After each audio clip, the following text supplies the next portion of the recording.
এই দুনিয়াରେ ସମସ୍ତଙ୍କର ଭଲ ଓ ମଙ୍ଗଳ କାମନା କରୁଥିବା ବ୍ୟକ୍ତିଟି ସବୁ ସମୟରେ ଦୁଃଖ କଷ୍ଟ ସହିତ ଜୀବନଯାପନ କରିଥାଏ। ତଥାପି ଲୋକମାନେ ସେ ବ୍ୟକ୍ତିଟିକୁ ବୁଝିପାରନ୍ତି ନାହିଁ।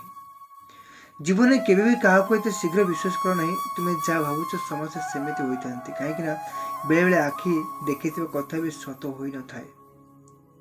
এই ଦୁନିଆରେ ଏମିତି କିଛି ଲୋକ ଅଛନ୍ତି ଯେଉଁମାନେ ଯେମିତି ଦେଖାଯାଆନ୍ତି ସେମାନେ ସେମିତି ହୋଇନଥାନ୍ତି। ସେମାନେ ଭୟଠାରୁ ବହୁତ ବଡ଼ ଭୟଙ୍କର ହୋଇଥାନ୍ତି। ତୁମେ ଯାହା ବି କରୁଛ ତୁମକୁ କେହି ଦେଖିନାହାନ୍ତି ସତ, ହେଲେ ସମୟ ସବୁ କିଛି ଦେଖୁଛି। ସମୟ ଆସିବ, ସବୁ କର୍ମର ଫଳ ତୁମକୁ ସୁଧମୂଳ ସହିତ ହିସାବ କରି ଫେରିଦେବ। ତୁମେ ଟିକେ ସମୟକୁ ଅପେକ୍ଷା କର। ଜୀବନ ଅନେକ ସମୟରେ ମଣିଷ ହାରିଯାଇଥାଏ। ମନେକ ତୁମର ସେ ହାରିବା ସମୟ ତୁମକୁ ଅନେକ ଶିଖାଇ ଦେଇଥାଏ ଆଉ ତୁମର ଭବିଷ୍ୟତ ତୁମକୁ ସଫଳତା ପ୍ରଦାନ କରିଥାଏ। এই ଦୁନିଆରେ ସବୁ କିଛି ସମାପ୍ତ ହୋଇଯିବ, ହେଲେ ପ୍ରେମ ଯେଉଁଠାରେ ଆରମ୍ଭ ହୋଇଥାଏ ସେଟା କେବେ ଶେଷ ହୋଇନଥାଏ। ପ୍ରେମ ଜନ୍ମ ଜନ୍ମ ଯୁଗ ଯୁଗ ପାଇଁ ଅମର ହୋଇ ରହିଥାଏ।